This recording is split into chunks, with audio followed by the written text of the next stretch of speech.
yung confidential funds ng Department of Education sa panunungkulan Vice President Sara Duterte bilang kalihim ng naturang ahensya ay lumabas na ginamit daw sa maintenance expenses. Alamin natin ang mga karagdagang update mula kay Bombo Angelo Aganan. Bombo Dennis, lumabas sa pagdinig ngayong ika-12 araw ng impeachment trial ni Vice President Sara Duterte ang umano'y paggamit ng Department of Education o DepEd sa panunungkulan ni Duterte ng confidential funds para sa maintenance and other operation expenses o MOOE ng ahensya.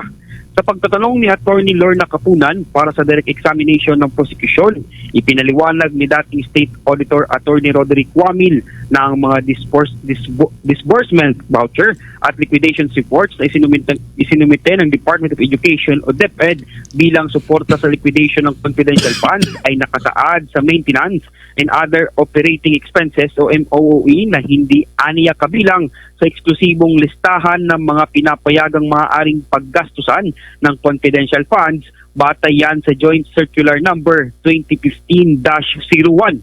Lumabas din sa presentasyon ng prosekusyon na ang mga naturang paggastos para sa MOOE ay nakasaad hindi lang sa disbursement vouchers kung hindi maging sa liquidation reports ng DepEd sa 3 quarter ng 2023. Ayon sa testigo, ang mga dokumentong ito ay walang kinalaman sa confidential funds at MOOE at ang MOOE ay dapat kinukuha mula sa regular na pondo ng mga ahensya o opisina ng gobyerno.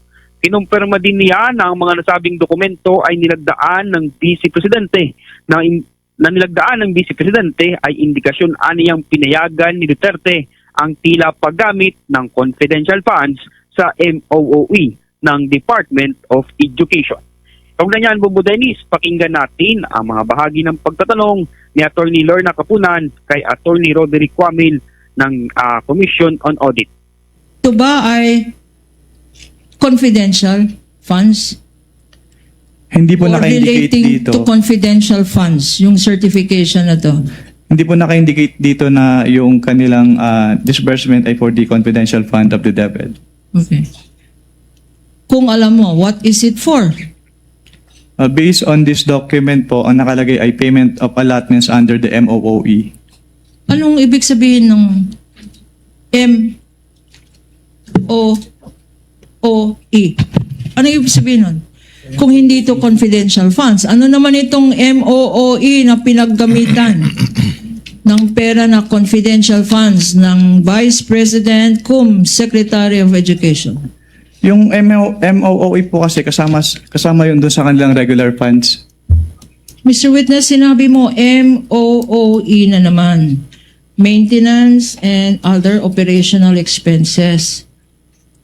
Ito ba ay allowed as liquidation ng confidential funds under your joint circular 2015? Kung MOOE po yung expense, hindi po siya kasama doon sa specific enumeration ng joint circular under item 4.8. At kagaya ng sinabi mo, exclusive ang listahan at bawal ang wala sa listahan. Tama, Mr. Witness? Yes, ma'am. Sinubukan itong depensahan ni Attorney Michael Poa Bombo Dennis sa cross-examination na ginawa ng defense panel. At piniliwanag niyang nakasaad sa dokumento mula sa page 376 ng General Appropriations Act na maliwanag umanong nakapaloob ang confidential at intelligence expenses sa maintenance at other operating expenses o MOOE. Ngunit tinugunan nito ni Wamil na masyadong malaki umano ang sinasaklaw ng MOOE at hindi lamang ang confidential funds. Dagdag pa niya, madami umano ang nakalagay ng mga pinaggastusan sa MOOE ng ang dokumentong isinumite ng DepEd, bagay na hindi na sinundan pa ng pagtatanong ni Poa. Ito pakinggan naman natin ang mga pagtatanong ni Attorney Michael Poa kay Attorney Roderick Wamil. Po, sa page 376, volume 118, number 52, General Appropriations Act FY 2023, klarong-klaro po na ang confidential, intelligence, and extraordinary expenses is under maintenance and other operating expenses, which is the MOOE. Pero if I may clarify lang po kasi, Yes po. yung MOOE kasi is very broad. So Yes hindi po. lang confidential fund yung covered niya. Apo. The disbursement voucher, Exhibit D-1-58-DE, nakasulat po na MOOE, replenishment of cash advance under maintenance and other operating expenses authorized under page 376 of RA number 11936, which is precisely the page of the GAA. Pero marami po kasing nakalagay na expense items under MOOE in this page po. Okay, we will accept that answer, Mr. Samantala, Bongo Denny, sa pagtatanong ni Kapunan, iginiit ni Wamil sa kanyang mga kasagutan ang mga nakita niyang kakulangan at paglabag sa liquidation ng confidential funds ng Office of the Vice President at Department of Education ay may tuturing anihan na irregular expenditures dahil sa hindi umunong pagsunod sa Joint Circular number 2015-01.